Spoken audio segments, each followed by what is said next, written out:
Hold on a sec, folks, because the image didn't show up. There we go. And welcome, ladies and gentlemen, to the monastery after my embarrassing screw-up on the image. The open bar of the internet, the world's greatest shit show, and the place where we, the good brothers and sisters of this most holy of temples, seek enlightenment through the drunkest, craziest, and most batshit ways possible. I am your one and only gaming monk, better known as Mildra, and today we have a newcomer into the temple, coming to us of many different projects. Now with the Dawn of the Orcs, which is exactly what it sounds like, right on the tin. The man who is not a lemon, but he is Lyme. How you doing today, man? Hello, I'm doing well. It is nice to be at the temple. Yeah, sorry about the gaffe earlier. It looks like my recording setup forgot the graphic that I was using. But it is what it is. So, part of the traditions around here is opening with the humble beginnings. So, walk me through your first introduction to role-playing games and what made it stick. Sure. So when I was a teenager, I really liked H.P. Lovecraft. And I went online to find out more about H.P. Lovecraft. And luckily, I found YogSouthwest.com, which was like the forum at the time for Call of Cthulhu, the RPG. Mm-hmm. And because there wasn't enough like other Lovecraftian stuff for me to find, I was like, well, I guess I will get into the Call of Cthulhu RPG. And I started doing, they had a forum for play-by-post games. I started playing play-by-post games there. Got to college, I played a lot of a lot of those kinds of D100 horror games, so Call of Cthulhu, Eclipse Phase. It's not D100, but I ran some Fear itself. My first gaming experience, like live around a table, was one session of a Ravenloft campaign, in which the other two players, their characters were in a relationship, and they were in a relationship in real life. And I got to stare at the dungeon wall while they said sweet nothings to each other. So after that, I was like, well, I think I can run a better game than this for everyone else at the table. And I just started running Call of Cthulhu. After college, I kind of branched out, tried a lot of other games. I tried some Shadowrun for a while. I tried the 40K RPGs. I tried PBTA games, and I just started listening to a ton of actual play podcasts, a ton of other RPG-related podcasts. I got really fascinated with games and mechanics, so at this point, I like to say I've tried all the major games and probably a few nobody has heard of. I've done Genesis and Fate and PBTA and Morkborg and other OSR stuff. I like crunchy games. I like story games. I like everything in between. Yeah. Well, since you mentioned dipping into a lot of horror games, I'd like to play a little bit of a name association game. I'll give you a few names, and you can tell me if you're familiar with this entry, if you had run it, if you had played it, if you had a horrible experience with it. Think of it as the nerdiest Rorschach test you will ever take. So, Night's Black Agents. Oh yeah, Spies vs. Dracula. Not run or played it myself. Listened to a lot of Ken and Robin talk about stuff. So the Tribes of Tokyo, actually played by RPPR. Don't Rest Your Head.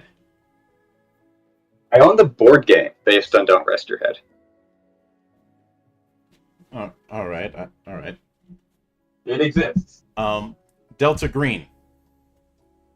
I am in the under my real name, not my pen name Lyme. I am in the playtest credits for the standalone RPG. Although I was one of my fondest memories is running Convergence and running puppet shows and shadow plays late at night. Before that, back when it was still a Call of Cthulhu supplement.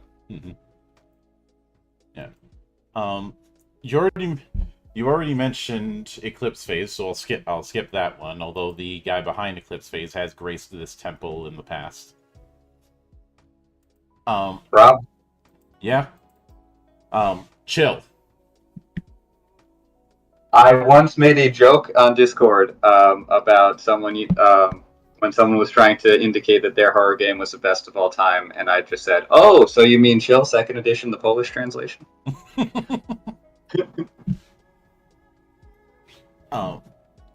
This is slightly cheating, but Inspectors.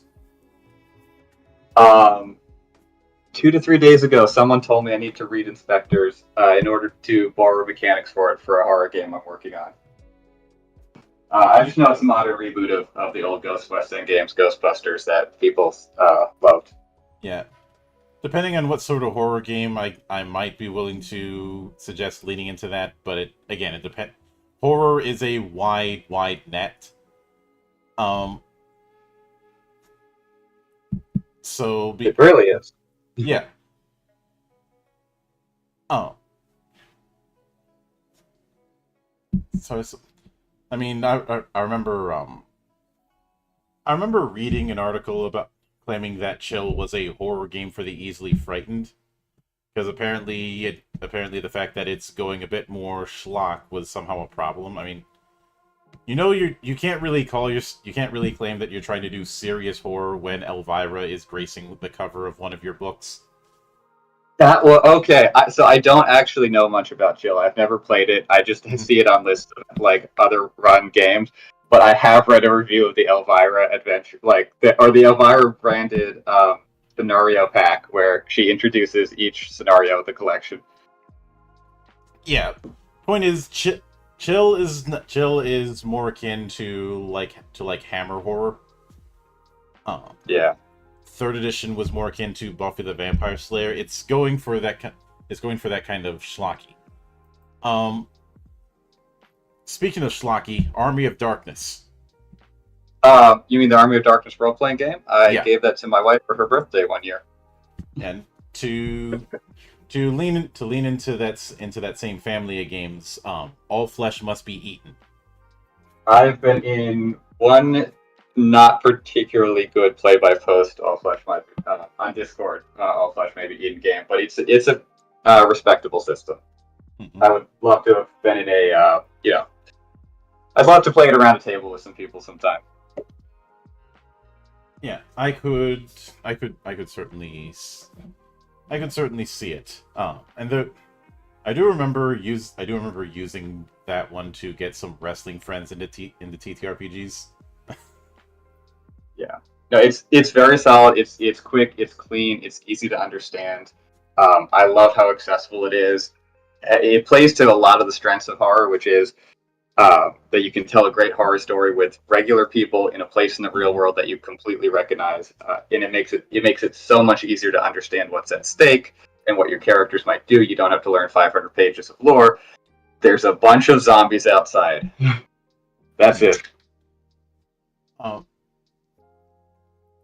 Now, obviously, Ravenloft was mentioned, so I'm not going to go into that because that would be way too easy. Plus, if I'm being honest, I think lately Ravenloft has been a little bit overexposed with a lot of people not fully grasping the intent. But that's a me thing. But there was one unorthodox one that I'm curious if you had delved into, and that was Rotted Capes or Rotten Capes. I have listened to one actual play of Rotten Capes. I couldn't tell you who wrote that game. I just know it's about zombie or superheroes that turn into zombies. I think it's probably a hack of some other system, if I had to guess. But I think it was mainly made right around the time you were seeing stuff like Marvel Zombies, or in the spirit of that. Yeah, but oh, go ahead.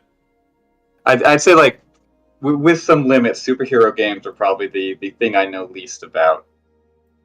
Which is understandable.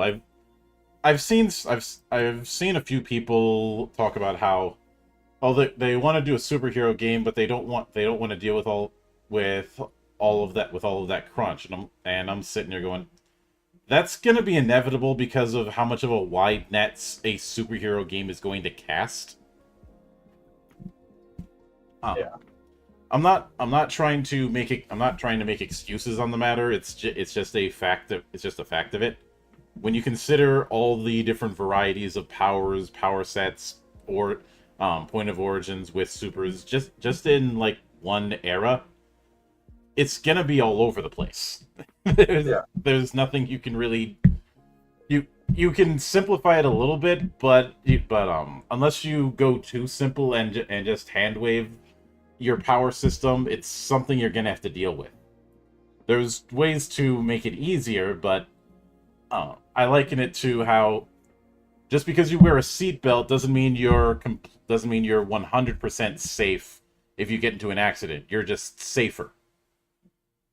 Yeah, I like how Wild Talents handles it, but even Wild Talents is a bit at the start that says, there's nothing that will stop a player from starting the game as Mr. Blows Up the Sun. The GM has to put the brakes on sometime. Yeah, and that's a problem that's just as much present in that or in universalist games like GURPS. And it's one of those things that's a package deal when you're doing a game that has that amount of freedom. I know some are like, you shouldn't you should have some kind of controls like this. If you want that kind of control, why are you playing a universalist game? Uh, is what I would always say. It's like you're creating your own problem.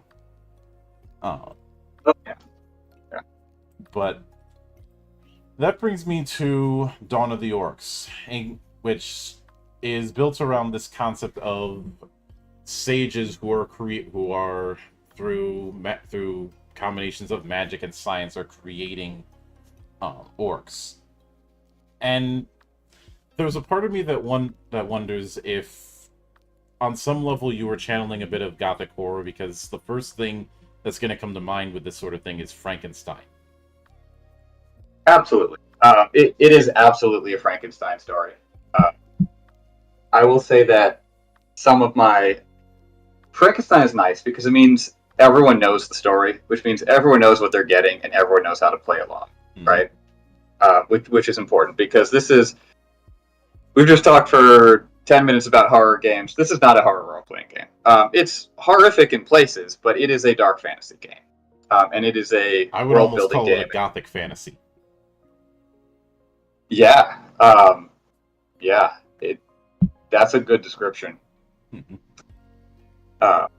Well, one of my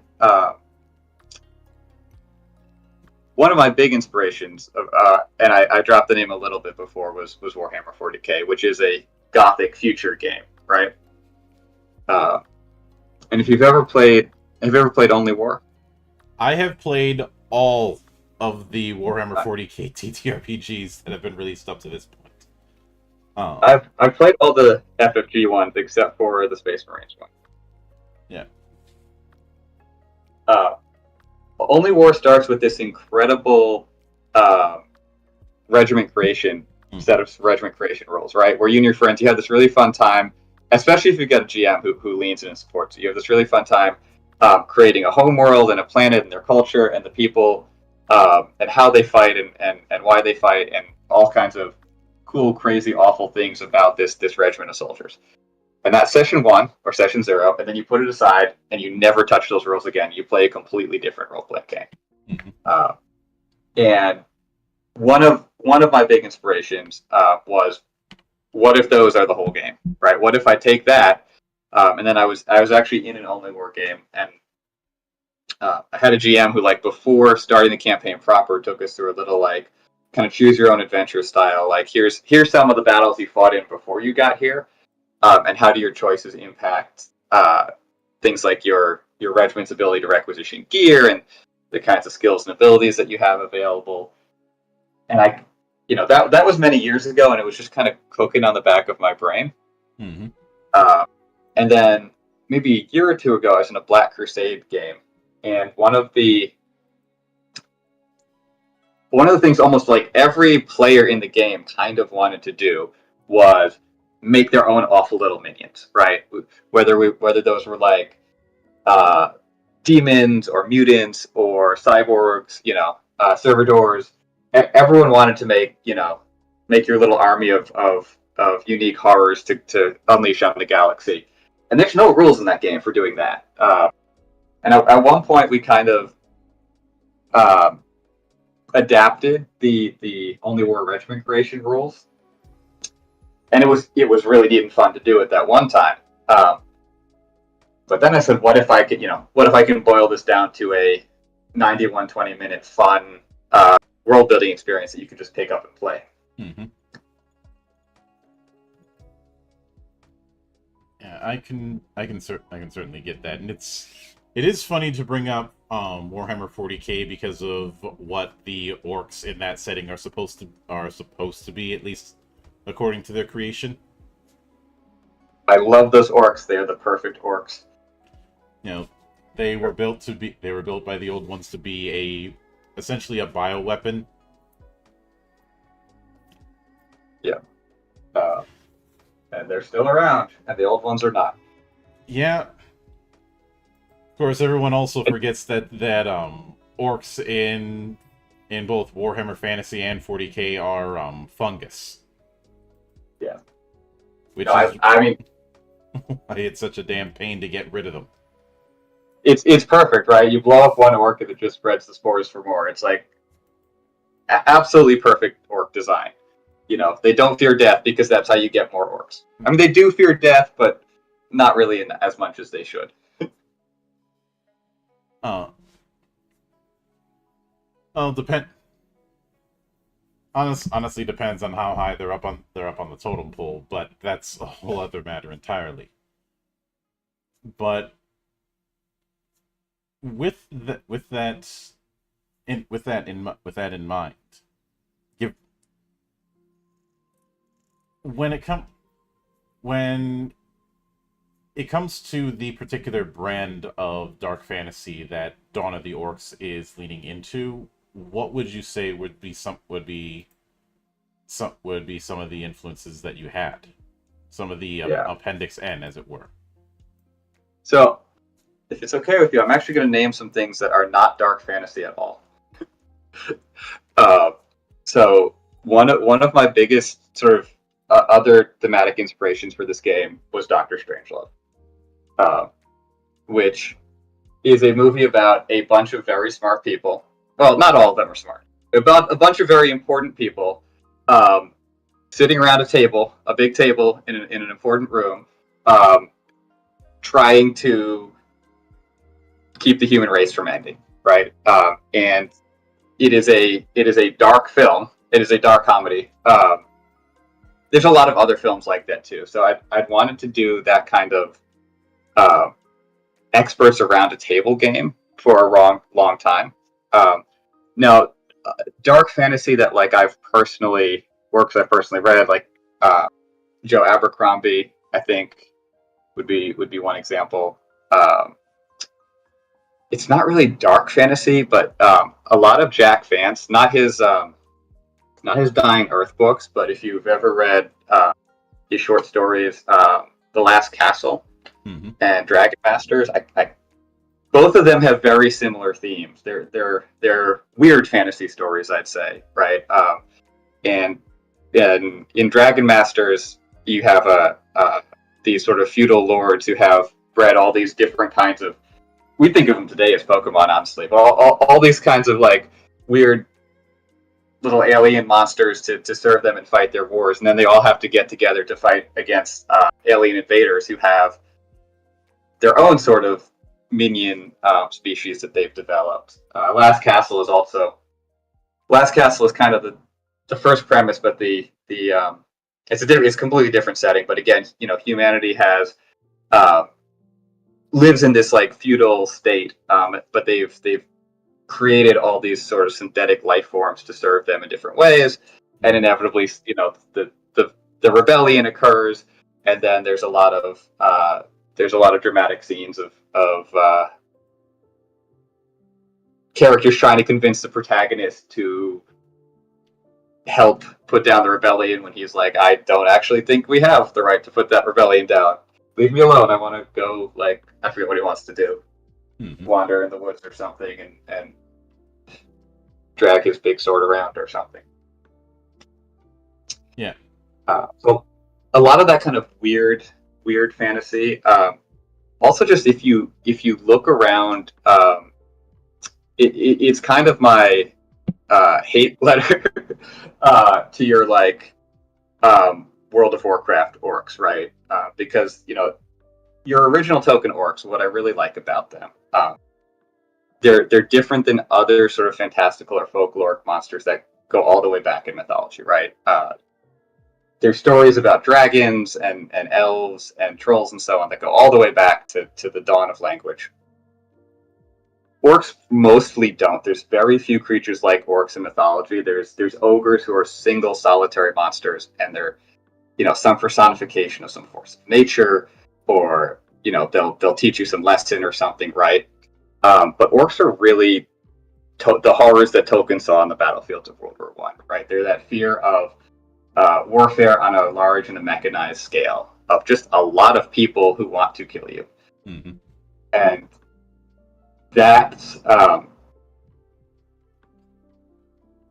what I think makes them so interesting. That they're this monster about 100 years old, and what I hate is when you have your sort of your authors go, oh, well, orcs are big, strong guys, so we're just going to make them like tribal barbarians, right? And I'm like, no, you have it completely backwards. They should have nothing to do with nature. The whole point is that like these are the cogs in the war machine, right? Mm-hmm. Like these are the guys in the factory in the tanks. These are not supposed to be people living in harmony with nature, right? So I really want to get to that kind of homunculus. That's kind of what orcs are in Tolkien, right? They're war homunculi, right? They're Pretty Frankenstein's much. monsters. Um, Yeah. and I will admit that when I was challenged to do a different spin on the whole orc concept, the approach I took was they as asking and answering the question, okay, what happens when the foot soldiers of that war machine doesn't have a war anymore? They don't have a Yeah. clear direction anymore. And that's where you get the splitting off, and essentially the tribe thing comes not from something that's already ingrained, but something that they're trying to do as an imitation of, because they're trying to answer the question, okay, what do I do now? Like the fighting's over, we lost, what do I do? Oh yeah. Oh yeah. Some of them Uh, are going to keep fighting, others are going to try to do something else. Whether they're successful is another matter entirely, but again, try. Uh, especially One of my. Sorry, go ahead. since you brought up the whole homunculus thing, I do think there is an amusing parallel between that and some of the early takes on robotics in Yeah. like early Asimov and the like. Yeah. Rossum's Universal Robots, right? They're synthetic life forms. Yeah, there's definitely like if you've ever read like Second Variety by Philip K. Dick, Yep. which is like a short. Yeah, there you go. Right. That I don't want to spoil the twist of a like 20-page Philip K. Dick story, but I think the statute's passed by this point. at the end of the so the really cool thing for me about this story, so you've got these humanity's been fighting this war for so long, and they've made all these robots. The two sides have built robots to kill each other, and eventually the automated factories start making uh, imitator robots. I think he might have sued who was the guy who did Terminator. Uh, the guy James Cameron did Cameron. Terminator, and the guy who Yeah. sued Cameron was Harlan Oh yeah. Ellison, For the other one. and Anyway. mostly because he felt Cameron ripped off two of his stories, Soldier and Demon with a Glass Hand. Yes. And now, as far as whether or not he did, the only evidence is Cameron half jokingly saying that for Terminator he ripped off an episode of Twilight Zone, which isn't all that admissible, for one, and two, as even his own colleagues like Asimov will tell you, Harlan Ellison was kind of an asshole. Oh yeah, he was famous for it. I mean, if Harlan Ellison sued me, I would consider that a life achievement. If he sued me, it'd be a case of, I hope you're ready to throw hands, because if you're going to be an asshole, I'm going to be a bigger asshole back. I think that was his brand, and after a certain point, that's what fans were there for. Like he knew that's what fans were expecting him to do. It's more that I'd say he took. Asimov had said he suffered from an inability to suffer fools gladly, and I think that is the most telling part of it. Because he was very vocal about the legitimacy of SF, and I can understand why, since he still came from that generation where science fiction writing was looked down on within writing communities. Oh yeah.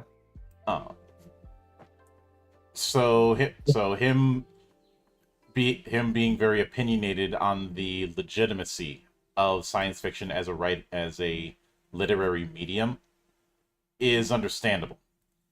I'm not defending his attitude. I'm just noting I can see where he was coming from. Yeah, I mean, I would not enjoy knowing a person like him, but I think it's sold. and I think we all know somebody like that, though. Yeah. I do find it a bit funny that the episode of Star Trek that he got a Hugo Award for, uh, he almost refused it. He almost refused the award, and the only reason he accepted it is because Roddenberry threatened to have him blackballed. Wow.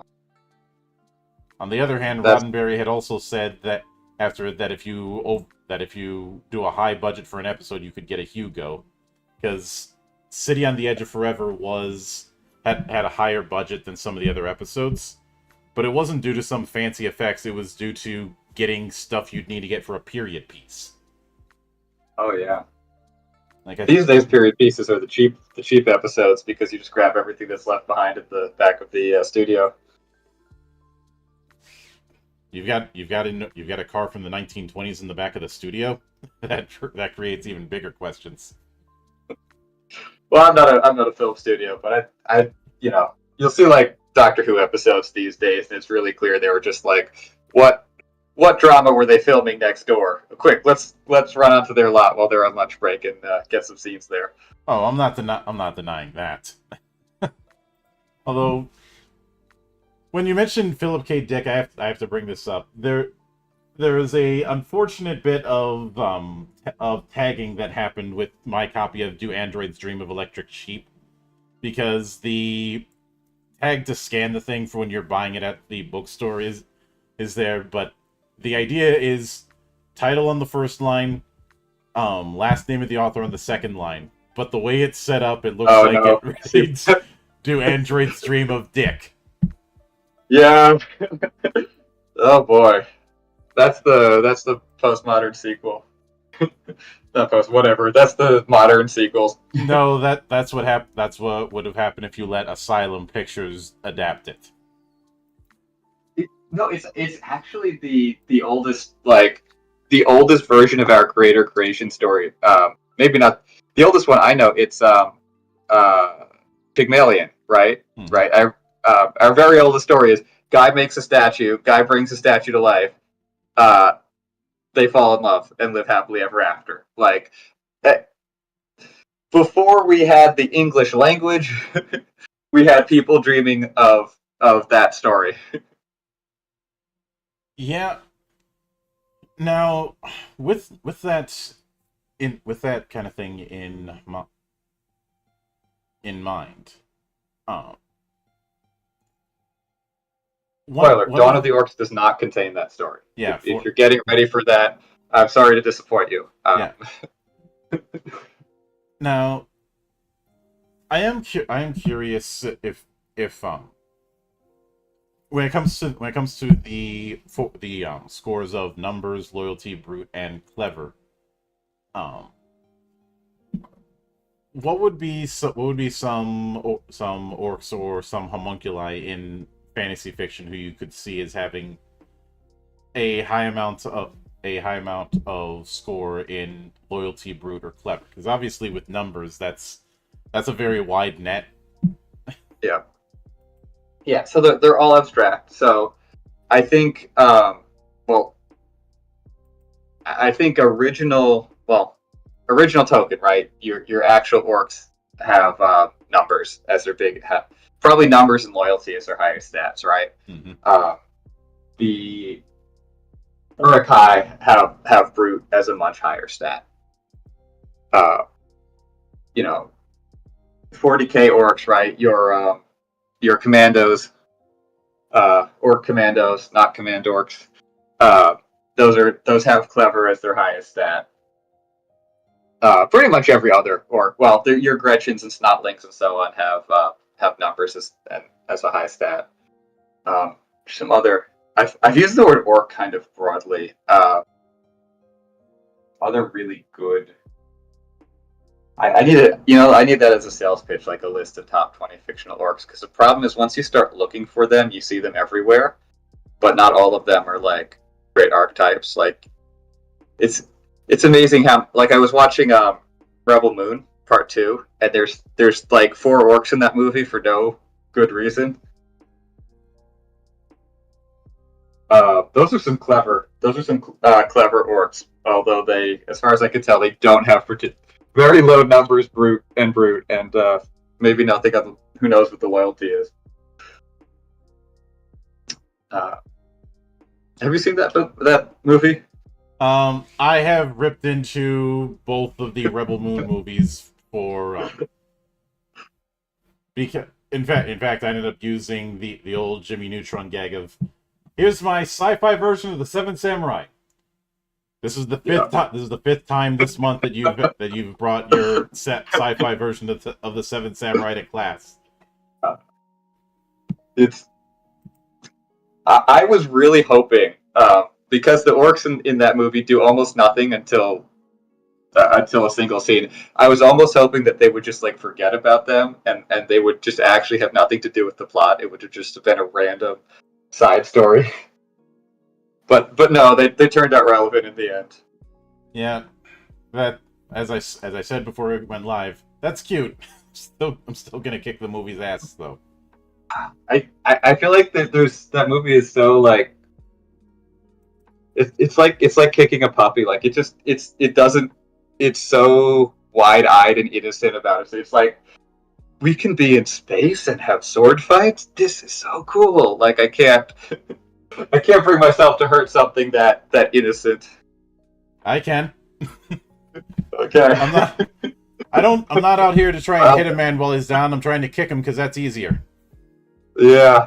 Okay. That and leading up to that, I had said that if Rebel Moon didn't pan out, it was gonna be Zack Snyder's last chance. Yeah. Especially given the massive gamble that Netflix was pulling with the thing, with all of that merch. And I will admit there's a bit of lingering resentment because of how the whole thing between Netflix and Evil Genius panned out. That I don't know.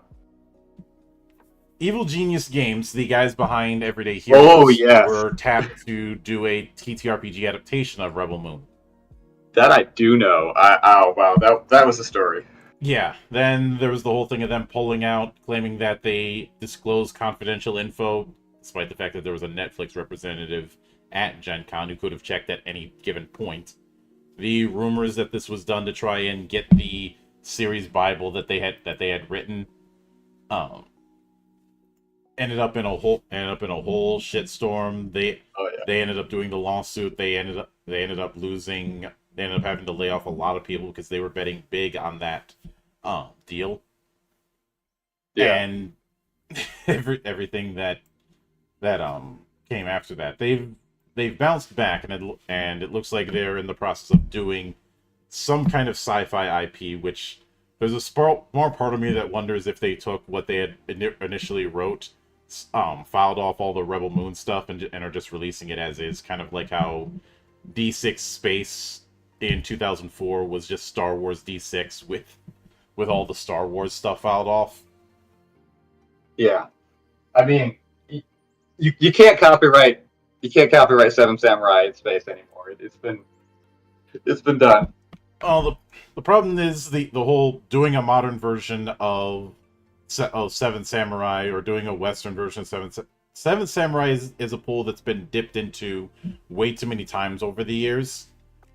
And I'm sitting there going, if you're gonna dip into Kurosawa's film library, pick something else for once. Oh yeah. Or do something weird like what Takashi Miike did with Sukiyaki Western Django. Which the long and short of it is he decided to do a western that was drawing upon elements of The Tale of Genji, The War of the Roses, Nice. The Man with No Name, and having a bunch of Japanese actors speaking English. Oh, that's always fun. Like, did they know English, or were they doing it bad? I think a couple actors were all right, but you need subtitles on that movie, or you can't understand what a lot of people say. Because even with that, a lot of them had very bad English accents. Nice. Oh. I just remember, speaking of terrible movies, one of my favorite, like, not quite, but kind of orc movies. It's a terrible 80s horror film called Neon Maniacs, also released as Evil Dead Warriors.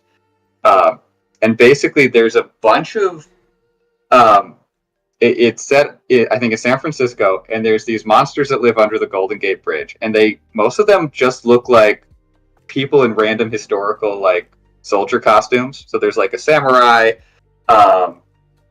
there's Darth Vader for some reason. There's a dude who's just like a Marine with an M16, and they're all kind of these like goblin-y, like they've got very like orcish faces. They've got like the they're very pale and like shriveled and hunched, and they've got a unnerving way of walking, right? And the movie never explains like how they were made or how they got there. They're just these like freakish goblin soldiers who come out of dark to murder people, and that's it. That's the movie. Mm-hmm. And I classic, like, so bad it's good take, right? Like I just love how little explanation it has, and how ridiculous the premise is. Yeah, I can understand the so bad it's good appeal. I mean, I've thrown the movie Conquest at people, which is just weird. Like weird in a questioning my sanity kind of way. Ooh. Then But any of those like 80s Italian. It was done by fantasy. Lucio Fulci, so yeah, who was at the forefront of the film part of the Giallo movement in Italy. So let that particular sink in. Oh yeah, I used to be really into the band Goblin at one point, which did a bunch of those scores. It's not exactly a 1-to-1, but have you ever listened to Fintroll? Oh yeah, under Bergenrot. Under Bergenroth. Yeah. I mean, Fintroll is trolls, but you look at how they appear, and is it really all that different? Yeah. No, I am a metalhead. In case it wasn't obvious, there is a band called A Band of Orcs. There's a metal band called A Band of Orcs, and I like them. They've got a music video called Into the Maelstrom out. There's also a like 40k orc themed punk band called the Goth Rockas, with songs about Gospel and the rest. I do remember that Games Workshop did a orky version of Jingle Bells about I think a year ago for the holiday season. Yeah, which is exactly what you think it is. Oh yeah, and I mean, honestly, now that I think about it, Gore was not an inspiration. I've seen Gore live a couple times. I'd say there's some. I mean, they're more dark science fantasy, but they do a lot of being awful on stage. This game is not as gratuitous as Gore. Also, like, but this is. I think the only like offensive things in here are some war crimes, but that's it.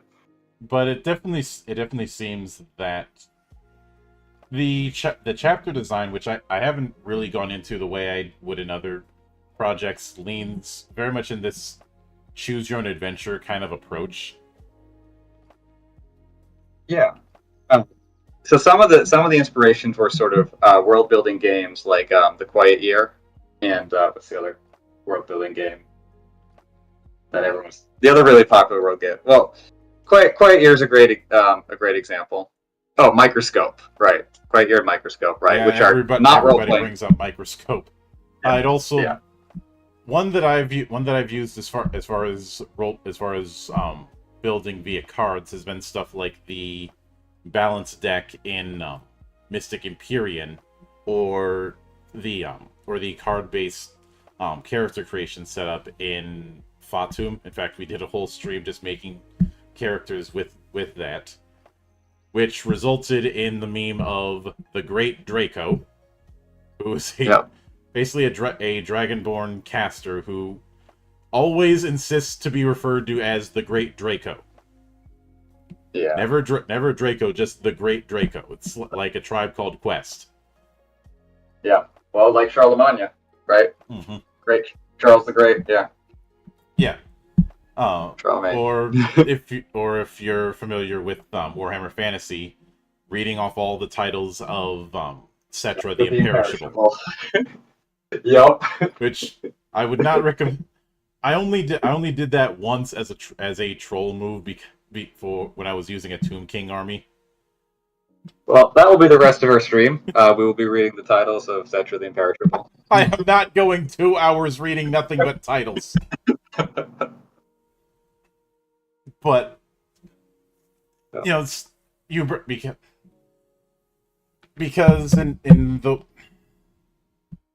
with those kind of setups, you have that level of fill in the blanks kind of ridiculousness. I'd say one of the earliest examples I can think of that I experienced of what we would see in those sort of world building games.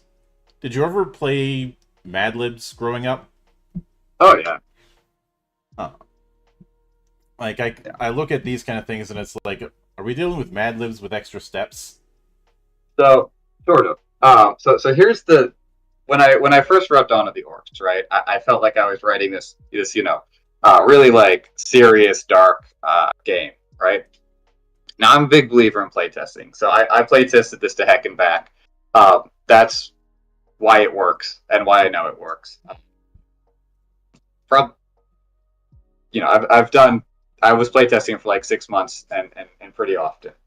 And what I've realized is a lot of people have a lot of fun with it because basically get 4 to 6 nerds around a table and ask them to think of the most awful stuff they can. And they will go for it. Even if you don't tell them to, if you get 4 to 6 nerds around a table, there's like a 40% chance their conversation will become who can name the most awful thing anyway, right? Mm-hmm. So that's a big part. Now it was important to me that I'm not the world's best storyteller. I'm not the world's best game creator, right? But I do think a lot about how to put them together. So it was important to me that this worked as an actual role-playing game where you did actually play roles. As an actual world-building game where you did build not the whole world, but the orcs in your world. And that it did actually work as a strategy game where you could have a better or worse strategy. The numbers matter, right? It's not whose line is that. The points do matter.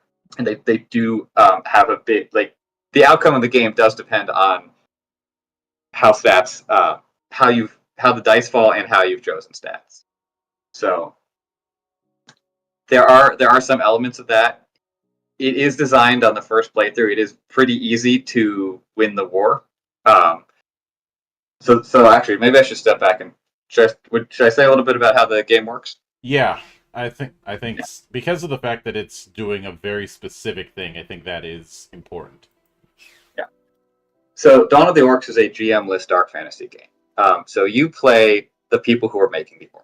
You are the wizards, the alchemists, the mad scientists who have all come together to build these orcs, and you're doing it to defend your country, which is being invaded. So at the start of the orc, you have one shared character sheet for the orcs that you are making, and you vote together on how you're going to make the orcs, and that gives you your starting stats. And then at every battle of the war, you roll based on your stats to see if you won that battle or not. And if you win the battle, you have more resources and you can modify the orcs more. If you lose the battle, you have fewer resources and you can modify them less. Mm-hmm. And after each battle, you have a list of specific options you can choose. And each of these options has specific mechanical choices, right? So it's not Calvin Ball. Many of these options are also jump off prompts to go and world build from. And even if you're not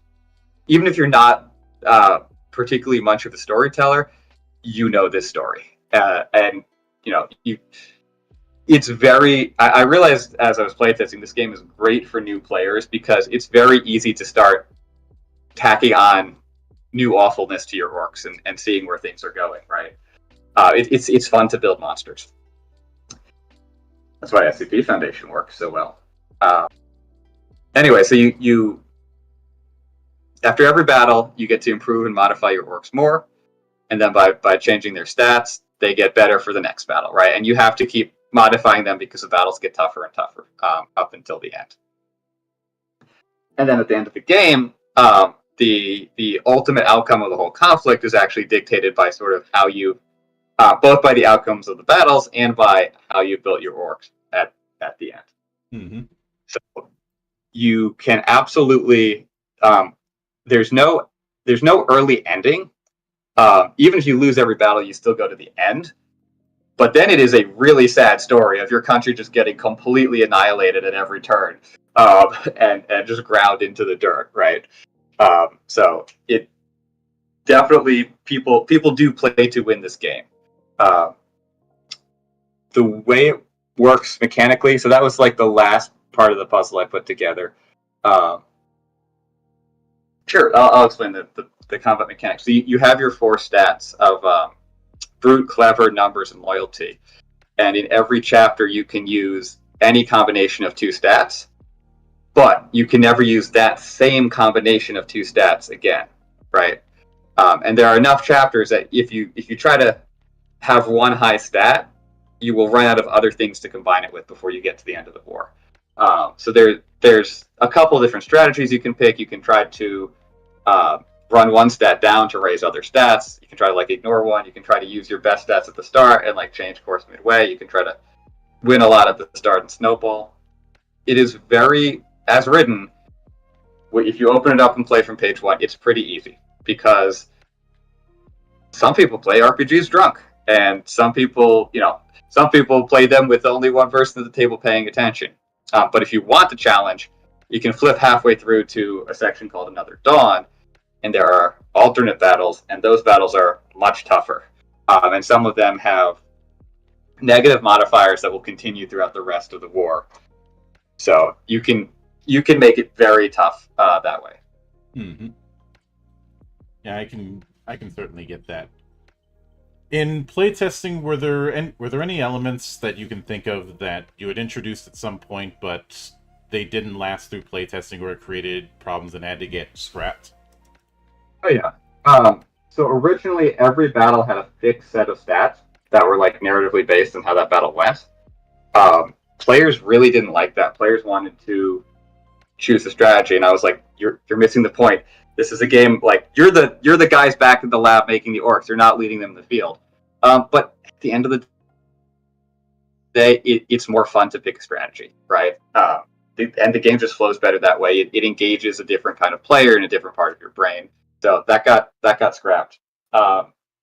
That's the big change. A lot of it was adding stuff on as I went along. Because my original version I ended up like writing in one very, very late night. And then like I started writing at 9 p.m. and then like the sun came up and I was like, oh, this is a game. And also I'm gonna be very tired at work tomorrow. But then playtesting, I kept kind of realizing I needed to tack on extra things. Mm-hmm. Which is understandable, and as far as the whole writing until dawn one, I feel that too. You just described the recreation of everybody who says I'll only play Civilization for one more turn. Yes. Oh man. Anyone who tells you that is a liar. Civ 2 is my game. Yeah, so So one, you should know all too well about that, and two, fuck Montezuma. Yep. I know everybody likes to make the nuclear Gandhi meme, but no, Montezuma is higher up on my shit list because no matter what you do, he doesn't like it. I think Nuclear Gandhi was more of a Civ one. I think. It's I it's been one of those things that has cropped up off and on throughout. I can't. Although there was the funny thing, I think in Civ 2 maybe, where one of your advisors was just Elvis, just for no reason. I remember that. Oh, yeah, that's kind of this game right there. Is would you like to roleplay the Council of Advisors, but you can actually do stuff? Yeah, I remember modern. Yeah. The modern advisors where you've got Elvis and then the dude the military advised. You've got Elvis like a stock analyst, a dude in camouflage with a cigar, and then like a femme fatale. Yeah, and there's definitely that vibe with the sages and the fact that the sages may engage in what I like to call the Roman handshake. Oh yes. So that was an interesting one. So I put that mechanic in, and I very much wanted that to be optional, right? Because I want you to have the choice of saying like, but they were all of them deceived. The orcs are loyal to me, not to you, right? I want that option to be in the game. Mm-hmm. Some people look at that and say, "Oh, that's there, so clearly the game is about this." And I'll have people message me afterwards, being like, "I feel bad because we didn't betray each other enough." And I'm like, "No, that it's okay. Like, it's okay if you're all in this plot together. There's plenty of awfulness in the game without you betraying each other. Don't worry." You know what the ultimate betrayal is? Not betraying when everyone thinks you're gonna be, when everybody thinks you are. Yeah. But I have had some amazing betrayals. I had one of the players in my regular RPG group. He helped me test it with another group, and his like character's backstory was that he was a defector from the invaders, who had come to join them and help them, right? And then at the end of the game, he betrays everyone else and wins the final struggle, and everyone's like, "Oh no, he was never on our side. The whole it was all a plot from the start." That was a really epic game. That was a fun one because I took it to like a local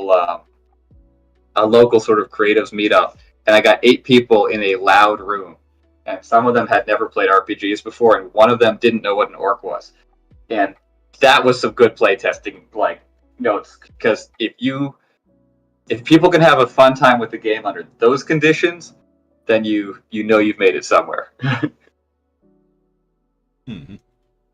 Now, with that in mind, what would you be shooting for as far as a release, as far as a launch window for the Kickstarter for Dawn of the Orcs? I'm so glad you asked that.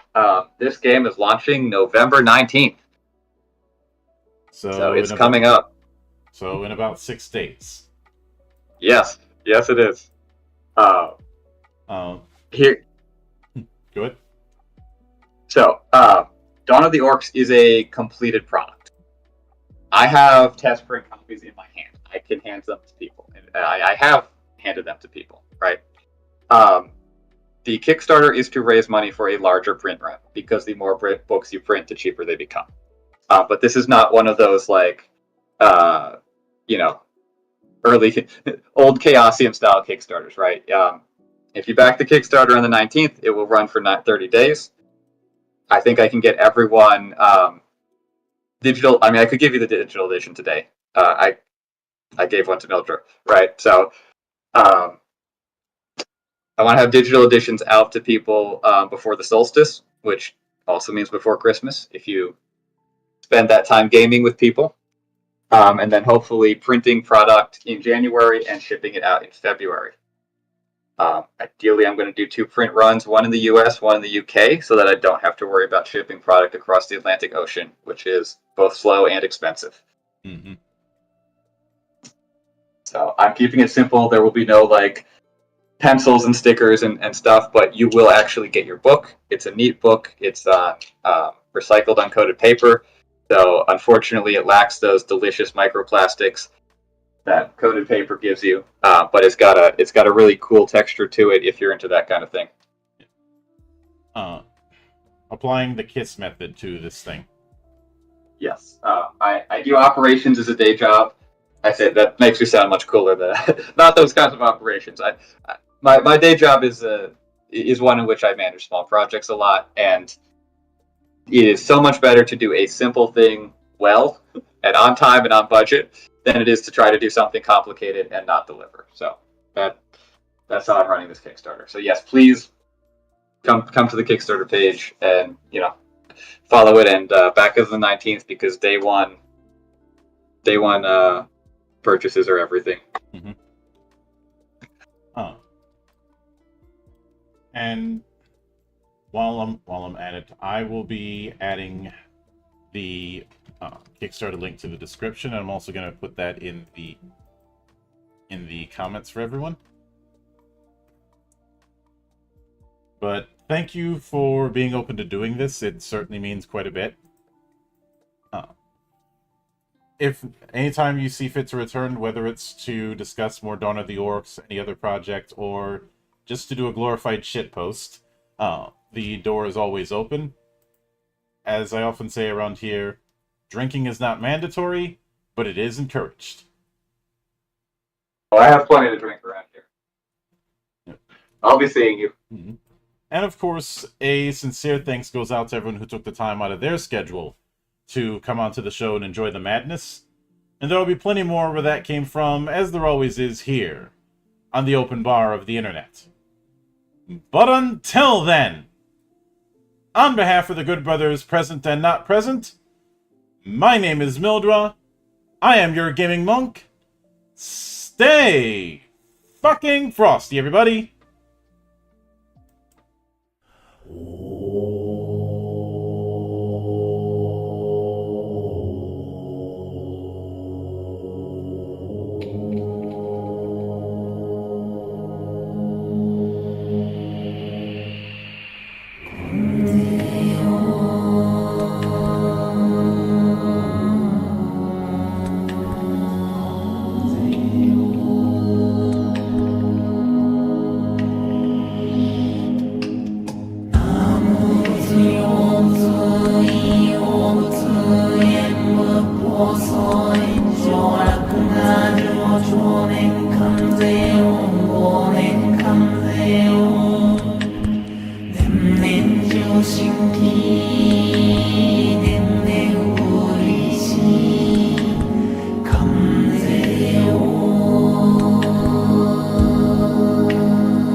Om